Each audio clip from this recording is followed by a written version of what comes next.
Okay, so what we're going to do, we're going to talk about page 76 to page 84 in the beliefs in the demographic pack. Now, the reason I'm doing it this way, just I thought it was easier. It saves it straight to the YouTube. I don't need to pre-record anything or pre-prepare anything, so I'm just going to go through it all now very briefly, just in a slightly longer session than I normally would on the Padlet pages. So I'm going to talk about a few things. I want to talk about birth rates and the materials in the pack, and then I'm going to talk about death rates. I'll introduce migration, but I'm not going to go into too much depth there. I'll save that for a second lesson later in early next week.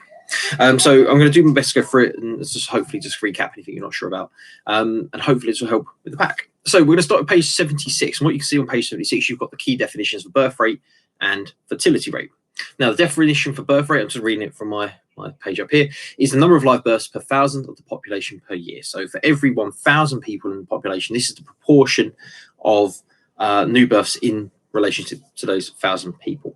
That's a fixed measurement. So obviously the number of babies born is relatively fixed. You cannot adjust or inflate or change that. Fertility rate, or total fertility rate, however, is slightly different. It isn't about measuring how many babies are born in relation to the whole population. It's how many babies are born in proportion to women who are aged 15 to 44. So it's a very specific age range. And the reason they put this there is because this is when they deem it to be the general childbearing ages. Now, that's not to say that women over the age of 44 cannot have children. Women below 15 cannot have children. But that's when they say that's the average childbearing ages. So that's what these measurements are for.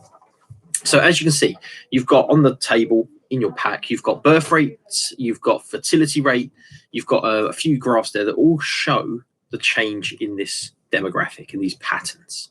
So birth rate, you can see it generally drops. It's from sort of 1944, there's a big baby boom post-war. It drops down. There's then another baby boom in the 60s, drops down again, and then there's another baby boom in sort of the 80s.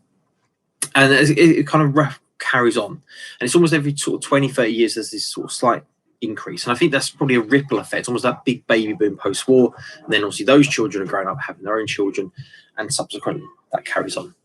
Fertility rate, or total fertility rate, you can see in the graph next to it, it's sort of around the 3.5, pushing into the 4. Average number of children one woman would have between 15 and 44. And then it took a massive dive. So sort of from 1960s onwards, it took a massive dip down. And that was partly as a result of all the introduction of contraception. There were changing attitudes towards women, but predominantly stuff like contraception led this massive decline in the fertility rate. Below that, average age of mothers generally, and mothers at first child, and you see generally women are having children later in life. And then the final graph, bottom left corner, just shows the proportion of women who are childless or choose not to have children. And again, the proportion is growing on that graph there. So again, you can look at those, but generally the nature of childhood and birth rates and fertility rates, you can see, is that birth rate is dropping, fertility rate going down, and that's really kind of the main process. And we can link that to stuff like change in gender roles, development of contraception. We've had changes in society. So even the mortality rate is no longer as big an issue. So women are having less children because of that. So there's a number of reasons you can put in there that we can probably think of, but also think back to childhood. Cost of children is incredibly high. So people are having less children because of the cost. So there's lots of reasons you can think of that could explain why the birth rate is dropping.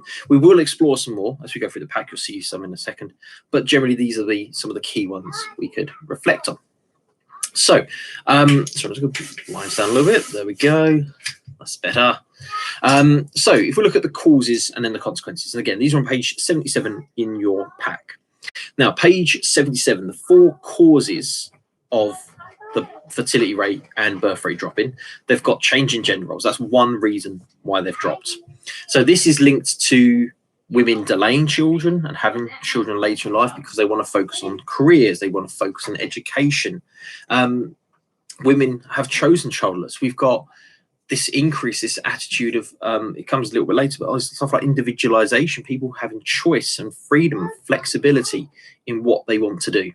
And because of that, people will obviously change relationships, they will change their values, their ideals. So they will delay having children. And that could be linked to the idea of women having children later in life, and as a result, maybe having less children. Or we could have it as a result of choice, people choosing to have smaller families and less children.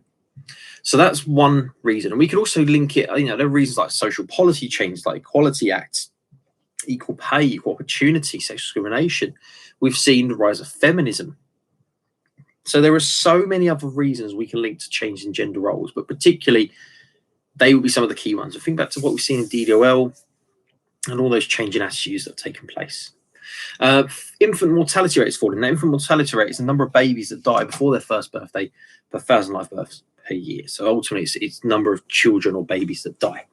Now, in the 1900s, we had a very, very high infant mortality rate. About 154 babies per 1,000 would die. So that's a big proportion. And because of that, one of the things that would happen is people would have a lot of children because there was always a greater risk that some children would die. And it's not in a horrible way, but you'd want to have backup kids in case a few died. So that was one of the reasons we had higher birth rates, because there was a higher infant mortality rate. Now that's changed. So the fact that we have a lower infant mortality rate, we're kind of infant mortality rate is around 4 per 1,000 now. We don't feel the need to have those backup kids. Families are having less children, just focusing on the children they want to have. So that's obviously had a dramatic change, and that's all linked to stuff like prenatal, postnatal care, medical advancements, changes in sanitation, medical knowledge, health knowledge. All of this has reduced infant mortality rates. We've then got the cost of childcare. So children are expensive. The average cost of raising a child till the age of 18 is around £270,000. So almost £250,000 to raise a child to 18. And that's obviously on an estimate, an average. So you might spend far more than that. You could spend far less, but that's the average figure. So people will have less children. If you've got 4 kids, that's nearly £1 million to raise them all to the age of 18. That's a lot of money. So most families are having less children. We can even think back to childhood, the shift from children being economic assets where they brought in income to now children being economic burdens where they cost money. We've got the increase and change in attitudes. Obviously, the last bit here. So Beck and Gershon and individualization. So that's coming back to postmodernism that we've talked about already in theory. So individualization, people choosing to not have children, people choosing to have one child, people choosing to remain just a married couple or cohabiting couple. So the idea of choice is a really key one here. And it's about focus on self. Now, this also brings in stuff like reproductive technology. So people choosing to be single parents, people going through IVF treatment, people choosing surrogate mothers and adoption. So there are so many different choices now that we're not stuck in that traditional life cycle of, you get married, you have a kid, your kid grows up, they get married, they have a kid. So it's not the sort of the pattern. We've got that freedom and flexibility now. That's the main difference here. So these are some of the reasons why birth rates and fertility rates have started to drop. Now, what we also need to think about is obviously some contemporary changes. So most recently, sort of from around 2012, 13, 14, we saw a slight increase in birth rates. Very, very marginal, but we can link that to some of these things. So that ripple effect, over the generation, but also migration has been a really big element in this. So people, and particularly couples and women and adults of childbearing age, migrating into the UK, so immigration in, and coming from cultural backgrounds where they're more likely to have children younger, have more children, and that's caused a little bump up in the birth rate. That's a really important thing. We need to have this increase in the birth rate. We'll come to that in a second. But one of the articles that you would have read on the following page does talk about how that's dropped again. And we can link some of those changes to the Brexit vote and sort of the current climate we find ourselves in, where a lot of people have chose to go back to their countries that they've migrated from because the sort of the hostile environment that's created in the UK. So there's lots of reasons for this, but obviously migration is really important. We need migration and immigration into the UK in order to survive as a society. Not alone just because of the financial element, but also because the cultural diversity, the changes, in sort of variety it brings to our culture. So it's really important. We need immigration, but that's a whole new topic. We'll come to that later. So what we've got next, bottom of 77, is just the consequences, the impact. So if we see birth rate and fertility rate both dropping, both declining, that does have a serious impact on UK and society. So one of the things he talks about is dependency ratio. Now, the dependency ratio is the proportion of workers to proportion of dependents, so people who need the workers to support them. So dependents covers children 0 to 16 because they are dependent on state and parents. They can't earn their own money. It also covers people who are retired, so generally over 65s, who may not be working, who rely on a state pension. They are the dependent population. The working population is obviously everyone else who is in work and earning an income. Now, the workers pay their taxes. Those taxes get passed on to dependents. One of the issues we will see is if the birth rate continues to drop, that will mean that we'll have less workers in the future. That means less people to support the dependent population, which is going to grow and keep growing because we have an aging population. And this means that the working population is going to have higher taxes put upon them to pay for those dependents. But also the dependent population is going to have less income because of this. Now, straight on public services, again, we've got the change in the aging population. Older populations, they use around 2/5 of the NHS budget. About 40% of the NHS budget goes on care for older generations. Now, one of the things that will happen is if we have lower birth rates, that means that there's less demand on youth services, and obviously some of the resources could be shifted towards older services. But it also means that stuff like education, healthcare, pediatrics, they're all going to have less demand, and that puts strain on because then there's less money, less funding needed, and then there's more sort of that could lead to potential job losses. So that causes a negative impact. But on the flip side, we could say that some of those resources could be shifted for care for the elderly. And then lastly, further changes. So as family size drops, we're less children, it does lead to positives in terms of gender role change. So women have less children to look after, or families have less children. It frees women to return to work quicker, have a bigger role in employment. So it does lead to and could encourage some gender equality in terms of employment. So that's a real big positive there that does come from this change. And that's one of the things we need to think about. It's not just here's the fact, here's the cause, here's the effect. With the kind of consequence effect, we do need to think about, is this a good thing? Is this a bad thing? Does this affect the family? Is it society? Does it lead to change in policy? That's where we're going to kind of build in a little bit later and try and tie some of this together. So the next thing to think about, just turning my page over, is page 78 and just some kind of consequences there. So we've got thinking about the consequences of a decreased fertility rate. So very similar to birth rates, so some of the changes. So if we have less children being born in a family and the fertility rate drops, that's going to cause a number of changes. So the first change in terms of experience of childhood, less children in the family. That means that those children will probably get more time, more emotional support, more financial resources.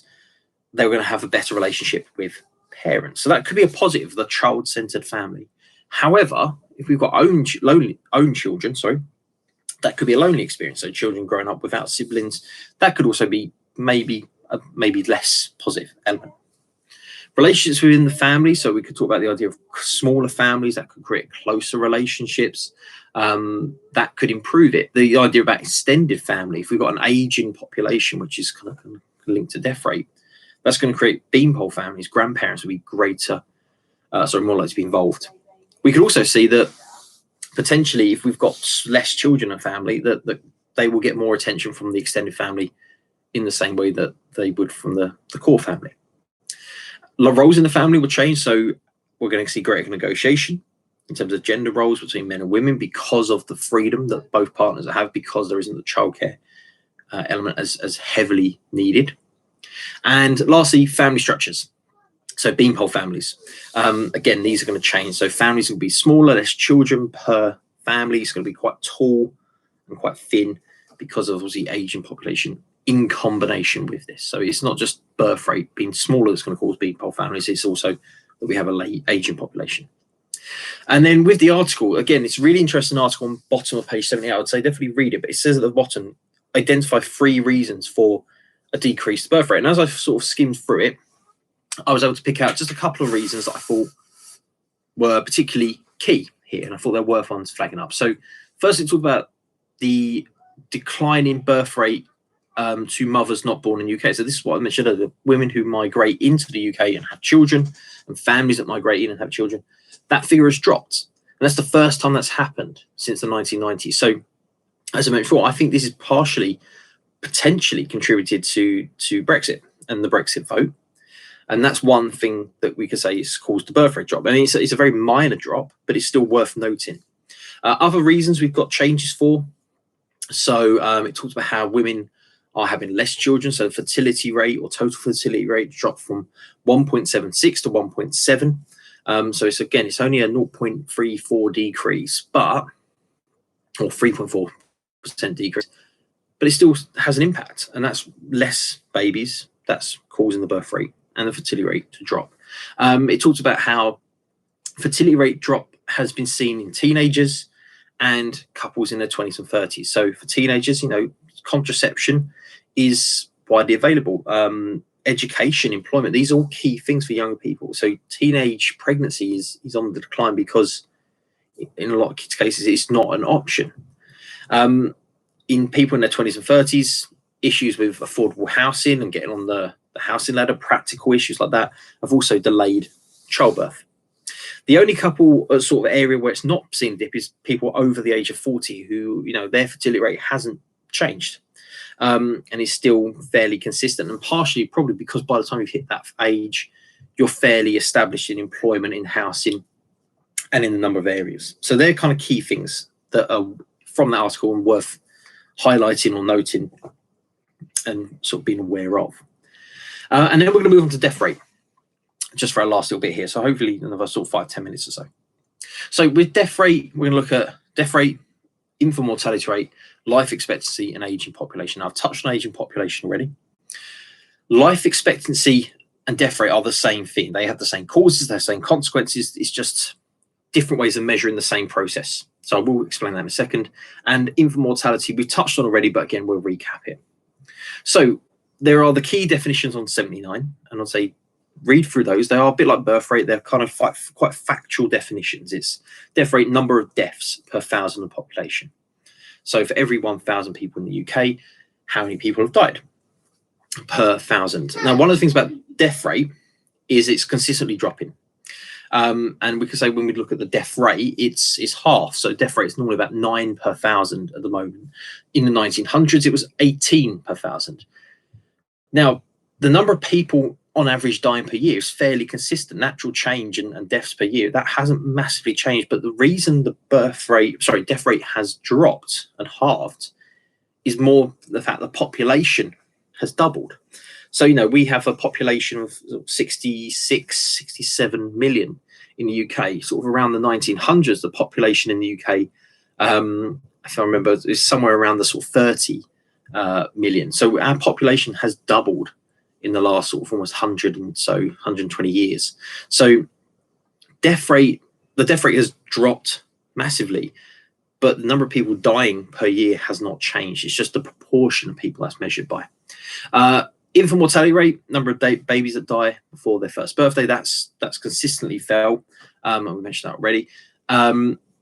Dependency ratio has and is increasing, and it will continue to increase. So dependency ratio is the combination. Birth rate decline, death rate decline. That equals a aging population. That will increase dependency ratio. And then life expectancy, like death rate, has gone up. Now, on the graphs, that kind of reflects those. So you can see death rate on the top left is consistently going down. The only time there are spikes is sort of the two world wars. There's a spike in the 30s. There was a big polio outbreak. So there's certain little fluctuations, but pretty consistently dropping. Now, life expectancy just below that, you can see is going up. And again, it's the same measurement. It's just mirrored graphs, really. So death rate, like how many people are dying, drops, goes down slowly. Life expectancy goes up because, again, people are living longer. And every generation lives about 2 years longer than the previous. So you will live 2 years longer on average than your parents, they will live 2 years longer than your grandparents. They have lived 2 years longer than your great-grandparents. So every generation kind of gains 2 years. I think this is the first time in history we're sort of starting to see at the moment that a lot of life expectancies are kind of stagnating and not changing. And I will find a news article for that and share that with you. But that's a big change. And actually, if I can, I'll pop in the description below. And then we've got the aging population pyramid, bottom right. Now, again, you can see the pyramid. I'm just going to quickly get my graph so you can see it. What I'm talking about here, it's this graph here. Now, with the aging population pyramid, one of the things we want, as you can see, the top half of the pyramid is quite thin, quite short, and then it's this section here. That's what we want. That's key, because these are the workers and children. And again, as you think the pyramid shifts up, we'll see this sort of bit would thin off and this bit stays consistent. Now, one of the issues we're seeing, if you look at, I've kind of drawn on mine roughly, but if you look at the pyramid, it is kind of goes down and then it kind of dips back in a bit. It goes down, dips back in. So the number of children is smaller than the number of adults here. Now, one of the issues we have is if life expectancy continues and aging populations continue, these lines will start shifting up.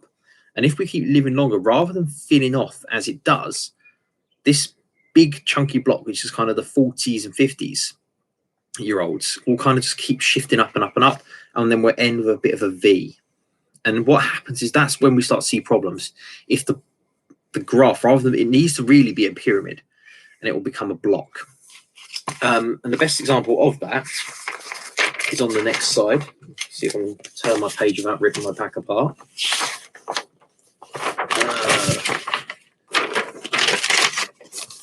No, didn't manage it, ripped it apart. So you see this graph here, the aging population pyramid. So this is kind of what we wanted. 1901, we had a very nice, neat pyramid. So younger generations, older generations, more of them, less of them. That's what we need.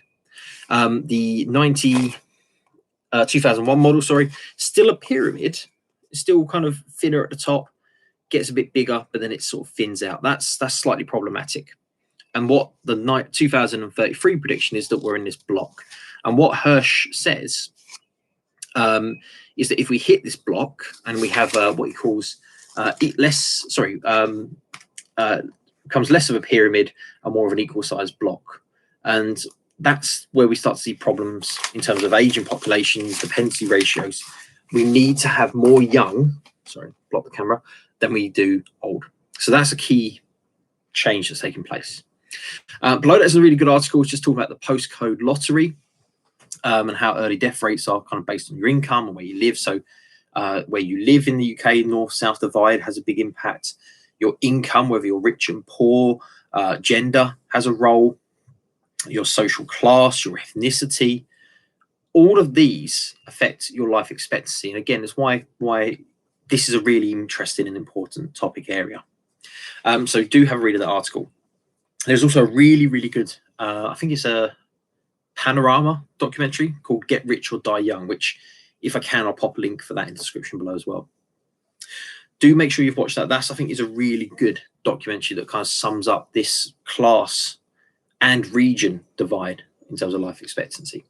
So we'll jump onto page 81. Why has life expectancy gone up? Why has the death rate gone down? So first thing we've got is the Beveridge Report. 1942, the Beveridge Report was introduced. And this brought in welfare support, care packages, and was kind of set the foundations and the motions for the NHS being introduced. And that NHS was 1948 it was introduced, so it was a couple of years later. But it set the wheels in motion. So we brought in national healthcare, and that led to a reduction in the death rate. Medical advances, so vaccinations being really important. I think the current climate is highlighting the need, although there's not a vaccination for corona, but the importance of being vaccinated. We've seen development of antibiotics, medications, treatments. So a lot of what have been in the past would have been preventable illnesses became preventable.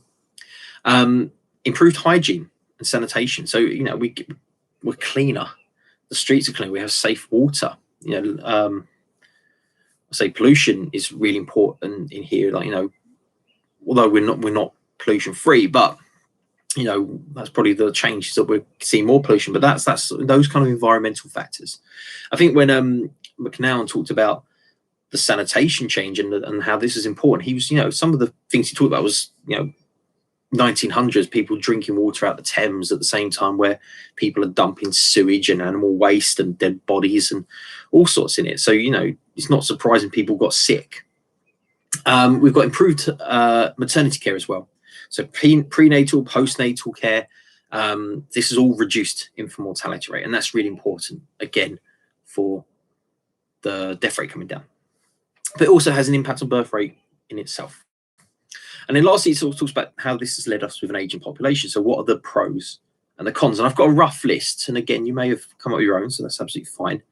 But the kind of things I thought about, the negative consequences of an aging population would be the strain on public services we mentioned. So the shift in the greater need for care for older people, less need for care for younger people. So it could be a shift in resources, but again, that could put pressure if we don't shift the materials across. Dependency ratio will increase. Financial support will need to be provided for those older people via pensions. So that means more tax. So taxes will go up for the working generation. Pension ages will rise for workers because of the aging population. We might even see stuff like sandwich carers increase. So because of the need for care for older people, parents have to care for their parents. So what we might find is a lot of generation sandwich carers, so particularly women taking on this role where they're providing care for children, their children, and equally providing care for their parents. The positives that come from this would be the grey pound, so economic impact of older generations spending money on leisure activities.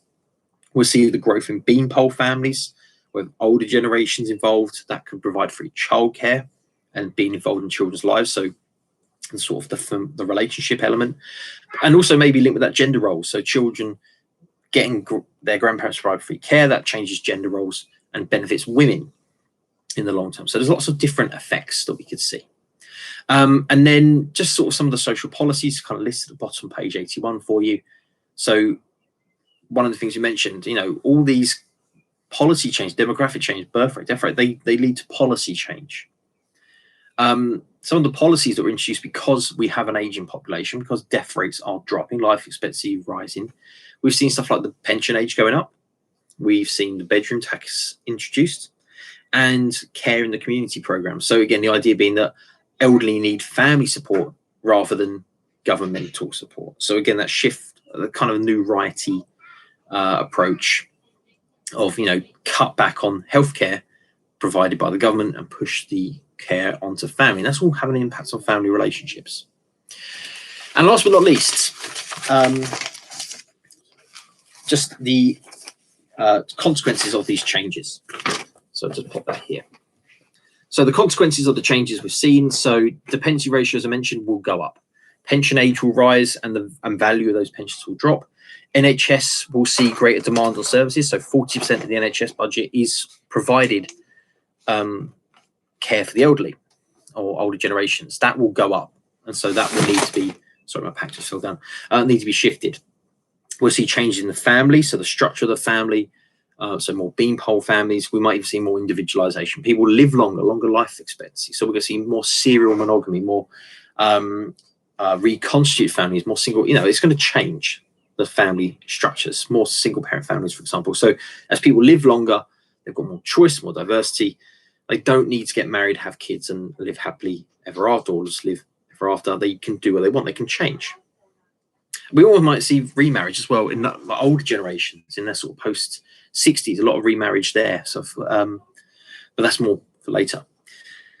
We've mentioned strain on family and community services. That's come up a lot. So some of these examples, like the Griffiths report, talk about how the care for elderly was inefficient. We've seen in the current climate, I think in the current corona climate, that there are a lot of elements of healthcare and provisions and support for older generations which have not been sufficient and meeting their needs. Think about sort of the amount of care home deaths we're seeing at the moment because they're ill prepared and they're not being funded and resourced. Social care, again, pushing for communities to provide care. Grandparents having a bigger role and more opportunities for older people. So there's changing, as Bulky talks about, the aging population. It creates more travel opportunities, more hobbies, interests and stuff there. And then last but not least, bottom page 83, the impact. Now, I've talked about this in my little Padlet Q&A session I did earlier today, but I'll stick it in here as well, just in case anyone missed that. So, opportunities for older people improving. We can talk about consumerism. We can talk about increased leisure activities, leisure time, hobbies and interests. We can talk about some of the social media changes. So grandparents are more connected. There's less feelings of isolation. That's more of a technological influence. We've seen older people really influential in voting patterns. So voters and political campaigns often target or try to appeal to older generations. Older generations are more likely to go out and vote. So the grey vote is really substantial. And that could lead to benefits for them that voters or political parties try to appeal to older generations. We can see the role in families, so more involved in family life, in their grandchildren's lives. So there's lots of positives that come from an aging population and an older generation in society. The negative effects we could think about would be ageism, discrimination. We could talk about isolation, financial pressures. So there's lots of downsides that come from an aging population as well, particularly dependency ratio, pension amounts, working age, all slightly problematic. And last but not least, page 84. There is a gap fill on page 84 with a number of key concepts for you to fit in. I'll just go through the order. I'm not going to read out the extract in its entirety, but I'll just give you the order that the concepts appear. So we've got birth rate or births, deaths, expectancy. We then have boom, so the baby boom. We see immigration, fertility, and then in the second chunk, it's decrease and then mortality. In the third chunk, we've got aging, ratio, and then the last bit is natural and demographic. They're the order for the answers there. So I'm going to start wrapping things up, just because we're that's it covered. So prattled on that for 32 minutes. So what I would say is, alongside this, there's the short overview of demographic trends. There's a short video I made on demography. So I'm going to put a link. Hopefully, if I can figure it out, I'll put it on the screen somewhere. That's for you to look at. There's obviously you've got the Padlet page that I've sent. I'll put a link for that below. You've got those videos, the Get Rich and Die Young, the news article. I'll try and find some of those informations and I'll share those with you. But this is all stuff that's really important. So make sure you're reading around the subject and not just doing the work I'm setting. So that's the main thing. I'll set all that stuff up and then hopefully you can use those to your heart's content.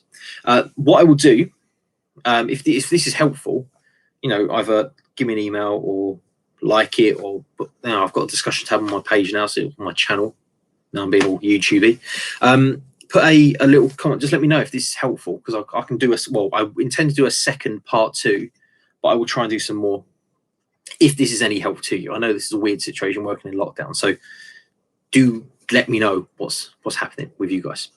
Okay, other than that, I will hopefully speak to you all at some point soon. I will keep an eye. I'll try and put a second video up for the second part of migration when we get there. But for now, it's been a pleasure speaking to you all, and take care.